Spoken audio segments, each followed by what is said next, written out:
Hello, it's Marc Drapeau, your 2020 New Hampshire Realtors President. This is our second online broker panel discussion, which we're hosting to give members of our New Hampshire Realtors family some insight into what others are experiencing in this unprecedented time.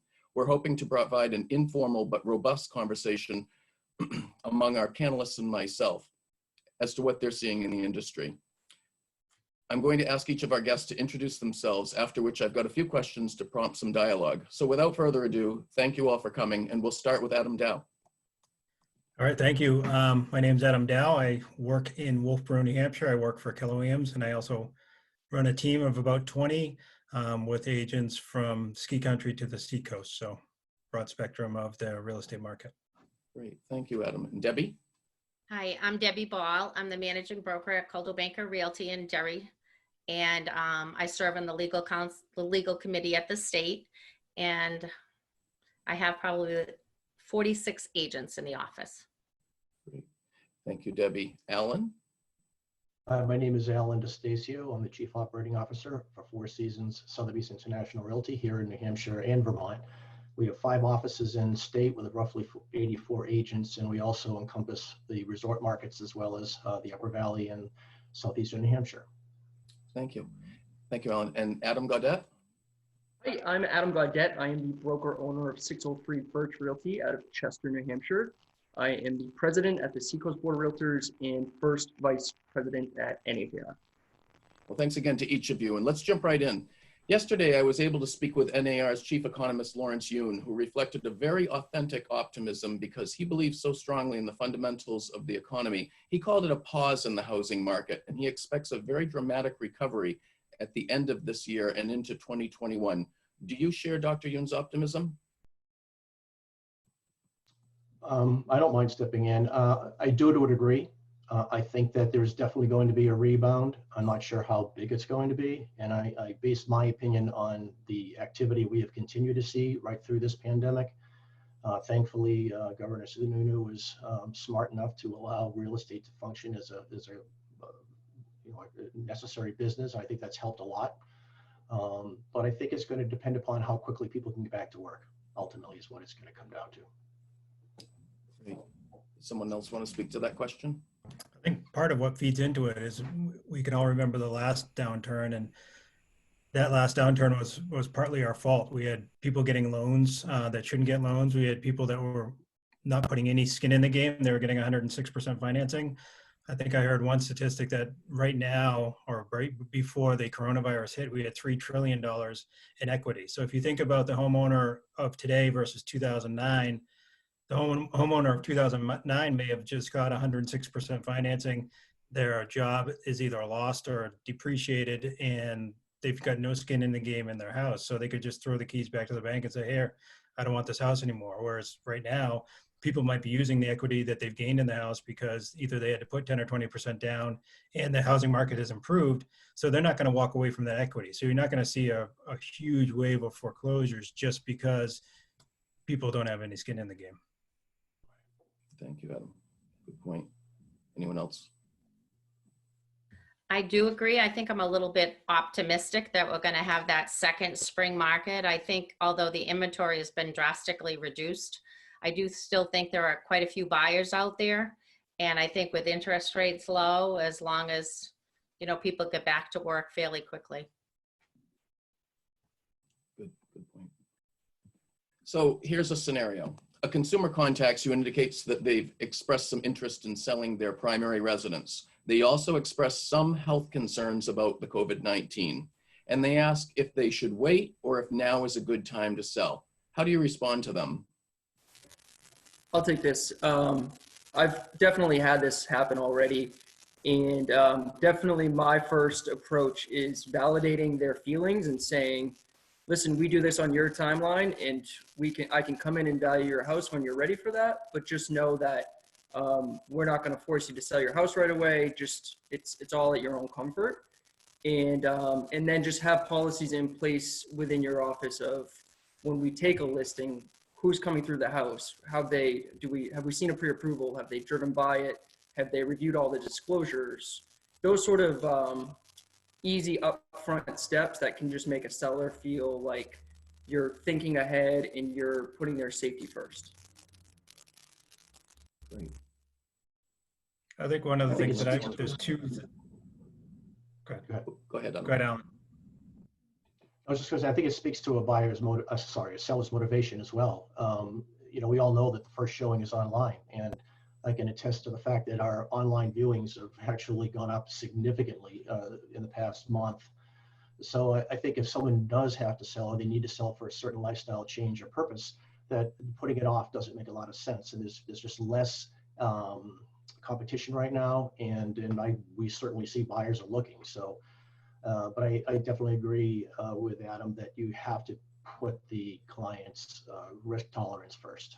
If they're concerned about it, there's no point in pressing them to do something they're just not comfortable doing. And I think you definitely have to take prudent steps in terms of how you manage that piece of it, how you do your showings. We've actually set a number of policies in place about 6 weeks ago when this first started to happen. And we posted posters in people's homes, current listings, so that buyers would understand what the challenge is, and we have conversations with those buyers up front. What is the expectation? One being they have to wear a mask, and if they don't, there's no showing, period. So I think you just have to take that approach, and the rest will take care of itself. And Adam, you were going to comment as well. Yeah, I just, when I'm talking with sellers, I point out how we establish pricing. And what we do is we look 3 to 6 months back, what has sold, and we still use that methodology now. So lots of the homes that are being priced or put on the market now are pre-COVID pricing. And as Alan pointed out, there are people still paying that price. So one of the things that I've said is, we just came out of the best real estate market in history. We still have values based on that, and people are still buying those houses based on those values. And I don't know what's going to happen in 2 months. It could be better. We got good economic news from the economist or the realtor economist, but there's some uncertainty in that. But the only thing I can give you as far as advice is right now, you can still get at or close to historic pricing. And if you're okay from a risk perspective, I would put it on now and I wouldn't wait.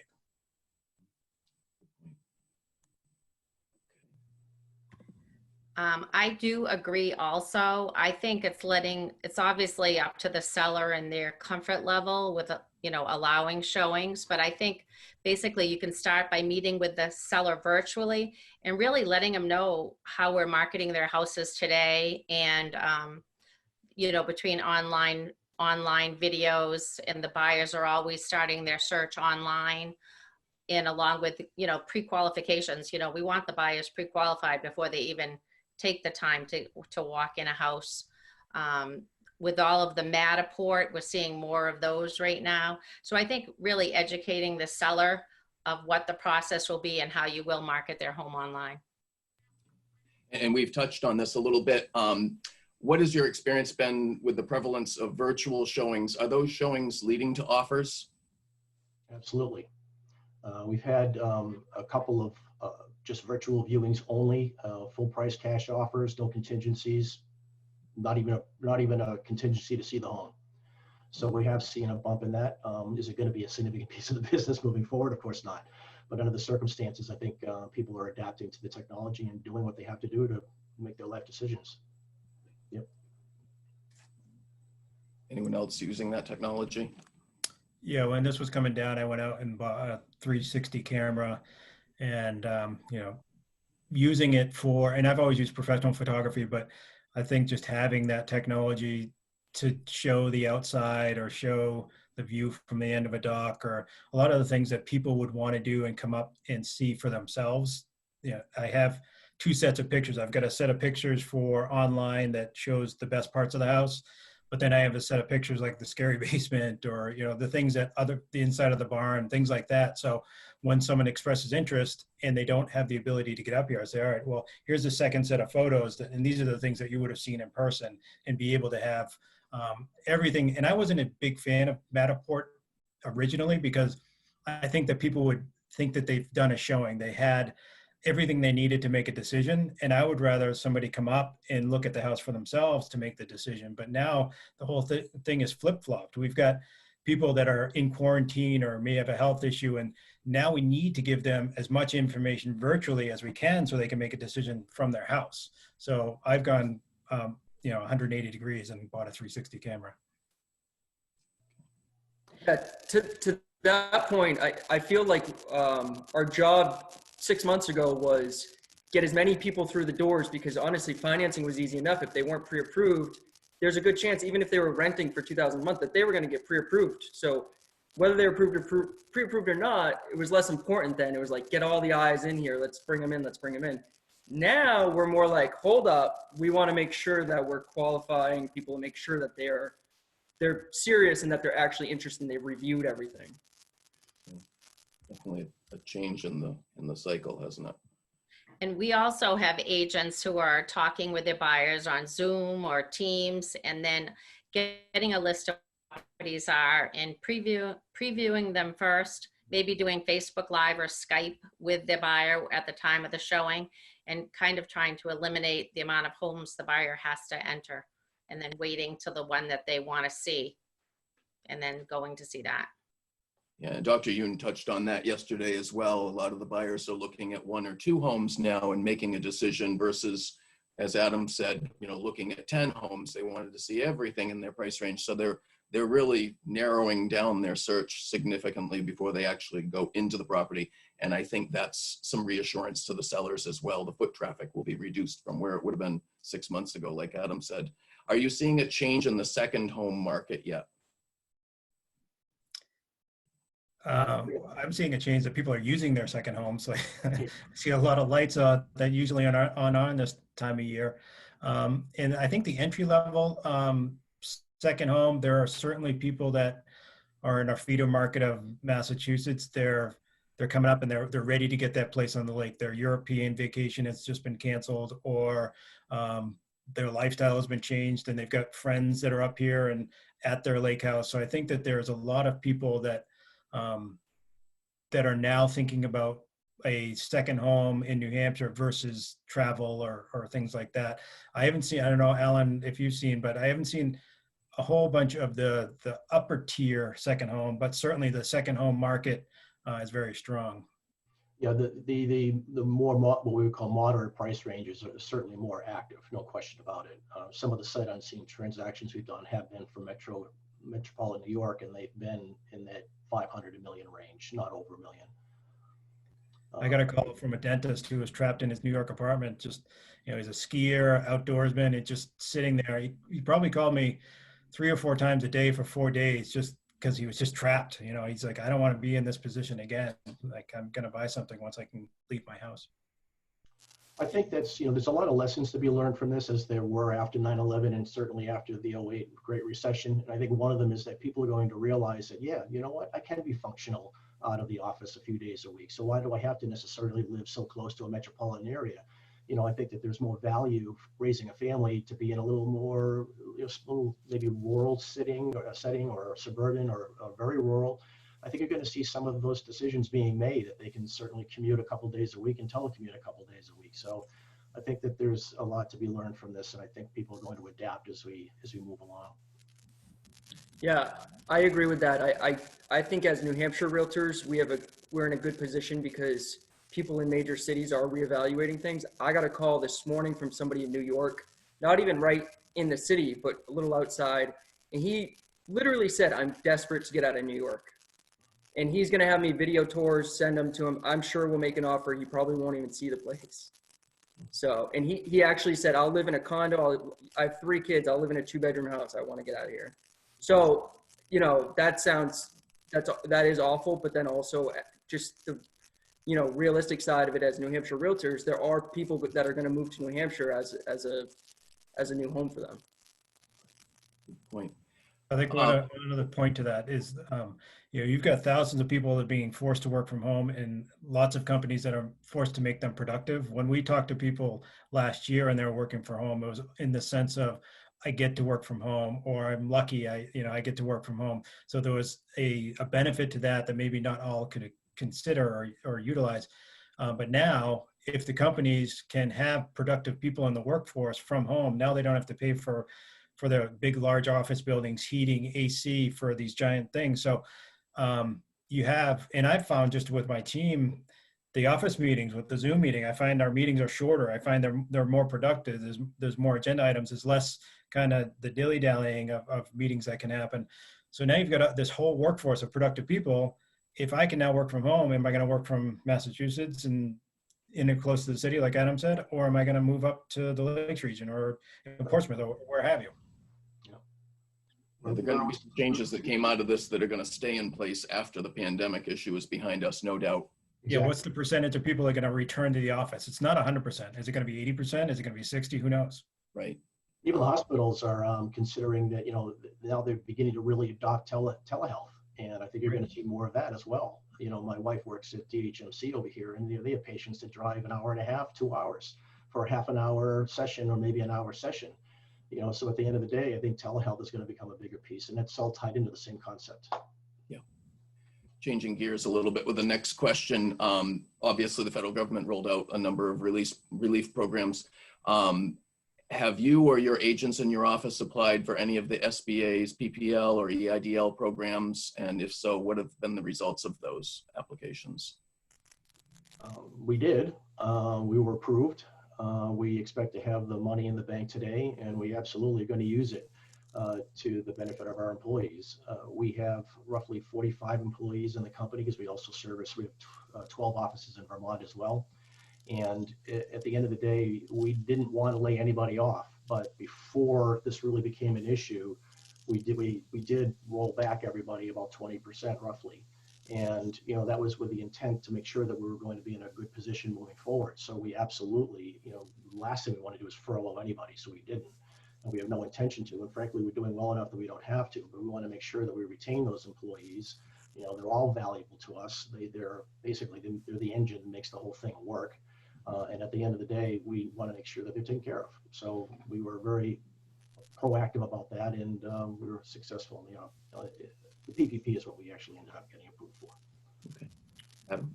So I'm a small business owner, obviously, and I have not had that experience. My experience has been the opposite. I have had terrible battle. I have been very proactive, very polite, and I am getting zero. I'm hitting a wall. Adam, I assume you worked with the bank that you do business with now? Yeah. And do they normally handle SBA loans? Yeah, I mean, it's a major bank too. It's not a little, I'm shocked, to be honest. So, yeah. And to be honest, the frustrating thing, I understand that it's unprecedented times, but the level of, on the local and national level of this bank, I was literally told, I'm as clueless as you are, sir. And to me, that's like, well, that doesn't make me feel any better. Like, right. What do you mean? Have you given any applications out? Has anybody been approved? Have any New Hampshire businesses been approved? And they just continuously tell me, sir, we don't have that information. So, I mean, to be honest, I don't know what to do. Do I go to another bank, or do I stick with a bank I've had for 21 years? Well, the new piece that they're rolling out is supposed to roughly 10 billion will be earmarked towards smaller banks. So again, I don't know what size bank you're with, but you might find that there might be more flexibility given the new program. That, of course, that's going to go quick too. So be proactive about it. Thank you.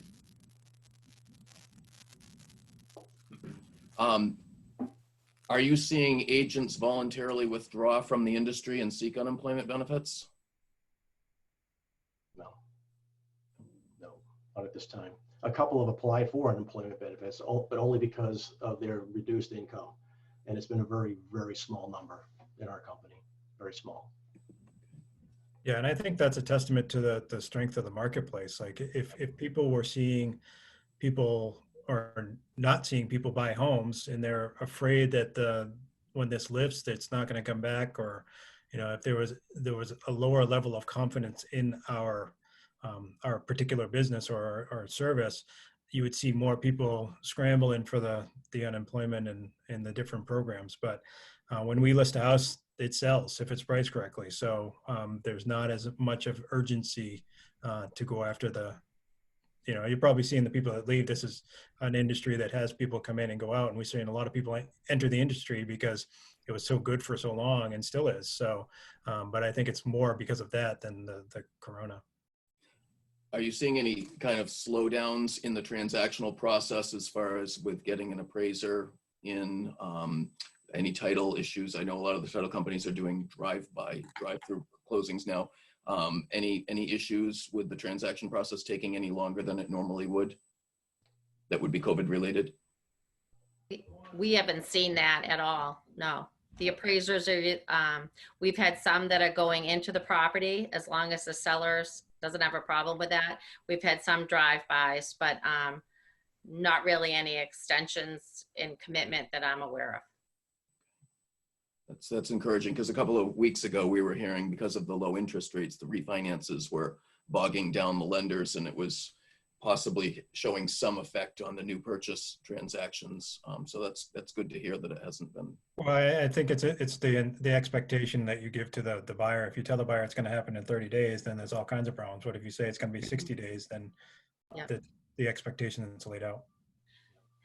And the other thing that we're finding is the lenders are, I think they're giving a little bit more priority to the home buying versus the refi. The refinance I'm seeing is going out more like 60 days, and they're taking care of the home buyers instead.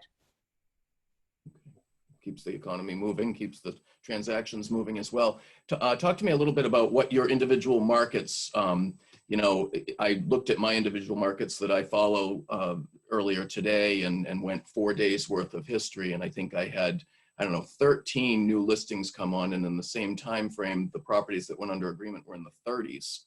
What are you seeing for a market trend in your territories?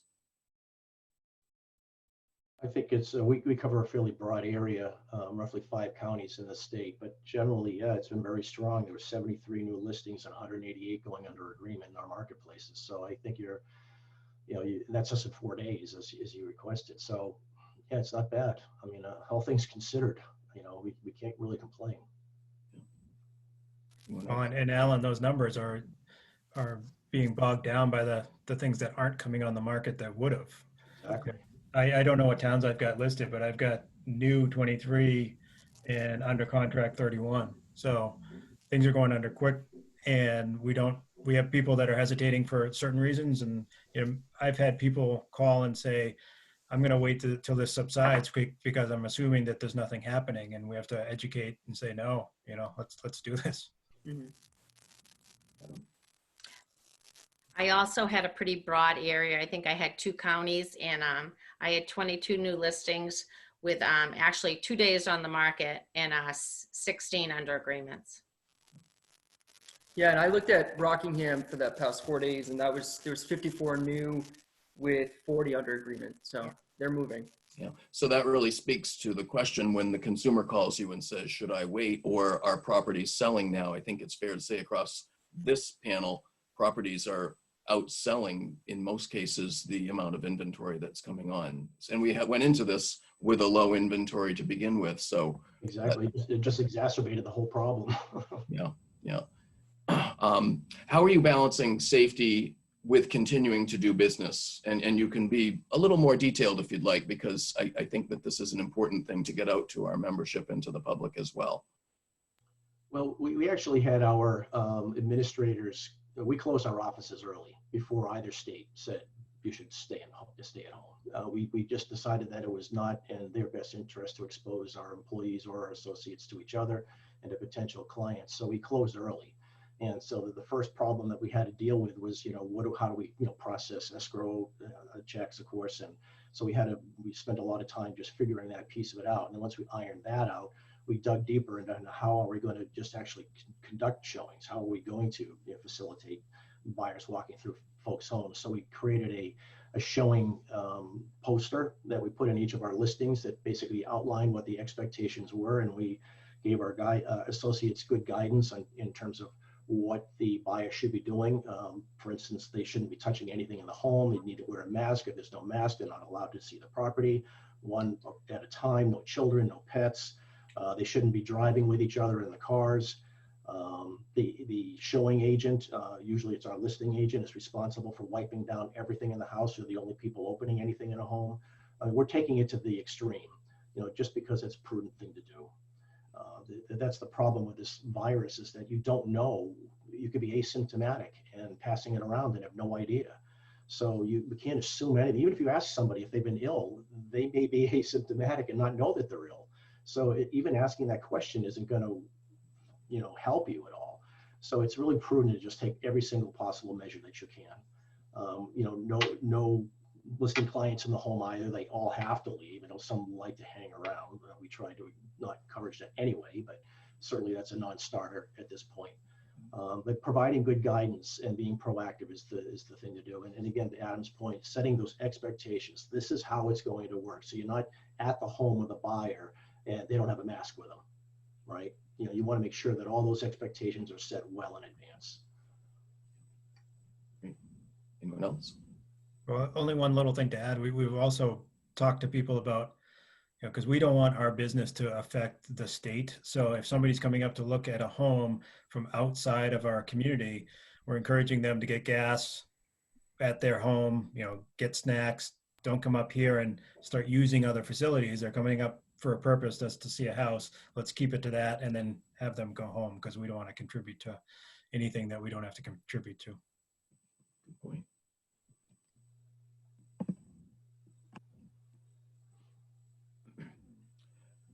What plans do you have to adjust your marketing or advertising programs? Does this pandemic play into how you're advertising currently? Absolutely. Or in the future? Yeah. Adam, go ahead. Yeah, I mean, just from, of course it does, because I don't think it's the time to be sending out most messages. I think we owe our clients a responsibility to promote their houses.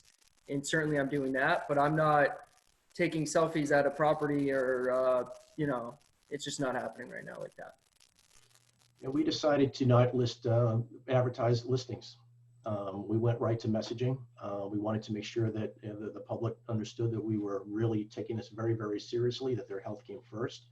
And our marketing team created a series of pieces that our agents send out via social media. We do some print. We also have digital advertising that we do.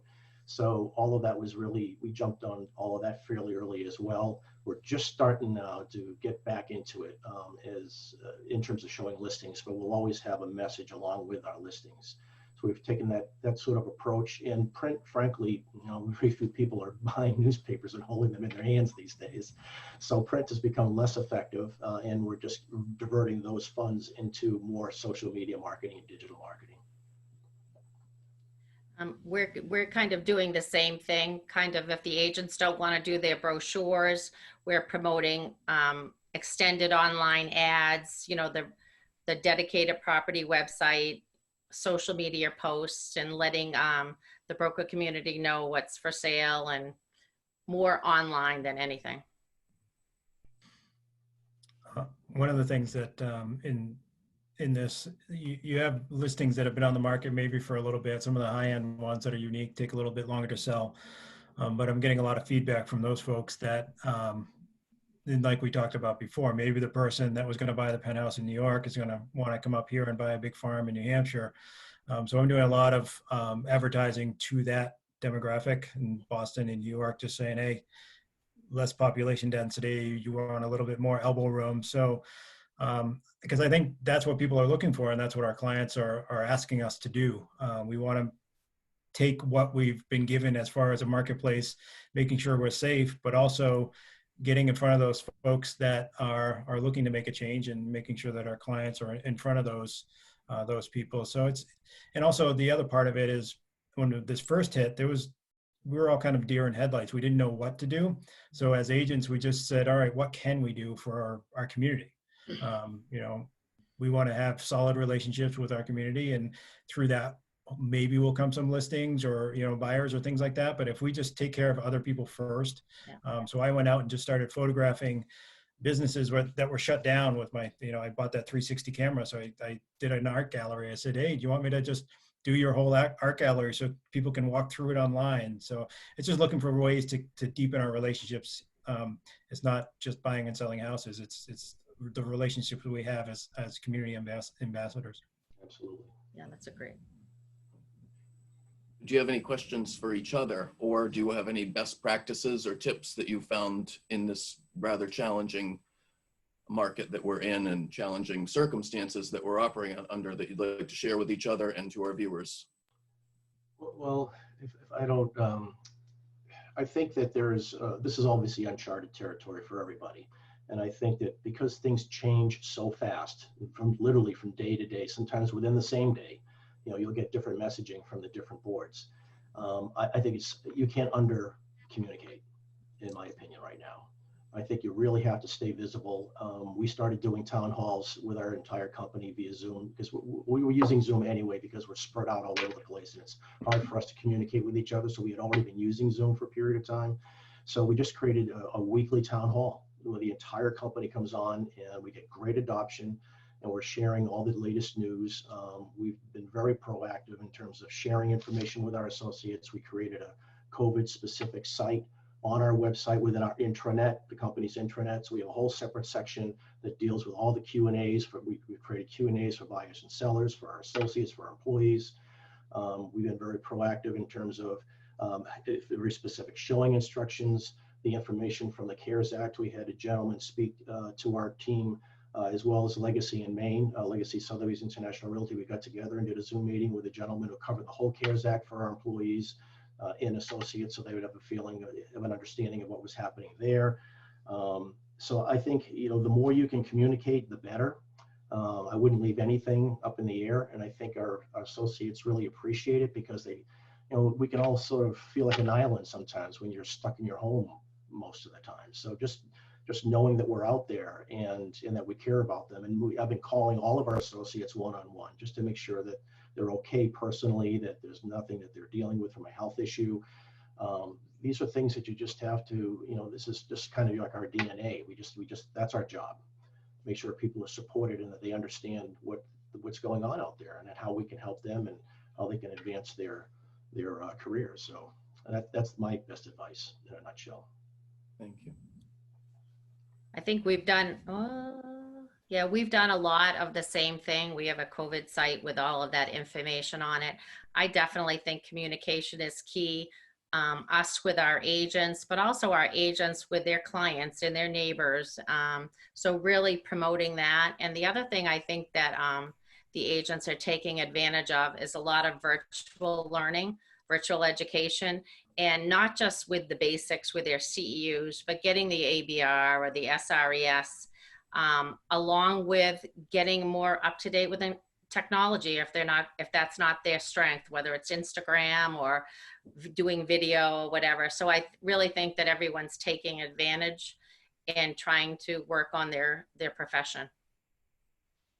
Good point. Yeah, for me, I've definitely been having weekly calls with each of my associates because I want them to know it's also okay not to be working right now. I think we're all wired to be like, we gotta work. But it's also okay if you don't want to work, and we will pick up the slack. So that's certainly, I think just getting messaging out that we're all humans, we're really all in this together, and that's the first step. And if we can help people buy or sell a house, then that's great. But, we are humans. We got to put ourselves first. I think one thing that we've been talking a lot about as a company, and as for me and my team, is, we all had the goals at the beginning of the year of, what we were going to do, what we're projected to do, and kind of all that's on hold right now. It's kind of like the economy, the whole housing market, it's on pause. It's like, all right, what can we talk about this week? Like, my team's been doing a personal goal for the week and a professional goal for the week. There's so much free training that's going on in industry, in company, and all over the place, and the different training companies. It's crazy how much you have access to, so you actually have to prioritize it. I was speaking with one of our KW people, and he was saying, we should have a 30, 60, 90 day plan for all of our agents and ourselves. One thing that I've been trying to do personally, we're doing a book club with the book called Atomic Habits, and it's just, we don't have the schedules that are demanding us to travel to and from. So if we can get into good habits now, we can take that once the economy opens back up, and just focusing on the big rocks, having our mornings be productive, showering, getting up, getting dressed, and doing the things that we want to do. So by noontime, we've had a full day's worth of work, and we feel good about it. Because I get worried about agents that are at home, worried about the next paycheck or worried about things. So we're trying to get very attainable short-term goals with a lot of professional development that's worthwhile. And I've been doing it too. I've lost 6 pounds since this whole COVID, because I've been committed to exercising every morning and just doing things with the agents. And I was saying yesterday that I've worked harder in the last 4 weeks than I did, last year, because I want to get out there and be in front of this for the agents. I want to just piggyback something that Debbie had mentioned about continuing the education. It is a slower season, I think, for many people because of this. And one of the things that when I went into last year in leadership was promoting the commitment to excellence endorsement. It's a great time to go and get that endorsement, and as brokers, if you haven't started it, I strongly encourage you to start it. I think you'll see it's an invaluable risk management tool, and you should really try to encourage your agents to go out and get that endorsement. It really kind of helps them twofold. It helps them to also see all of the resources that are available on the National Association's website, things that I had no idea were there. So there's another component that you can do as well. And NAR has offered up millions of free benefits and reduced benefits in the educational arena too. So hats off to them, where they're really doing a great job to offer us additional tools. Any other questions for each other? I think so. No? Oh, that was easy. Okay, well, I want to thank everyone for participating today, for helping to break new ground as we communicate with our members and to the public. Thank you, Adam, Debbie, and Alan, and we look forward to doing this again soon. I hope you all stay safe, stay healthy, and we'll see you out there in the field when it's safe to do so. Take care.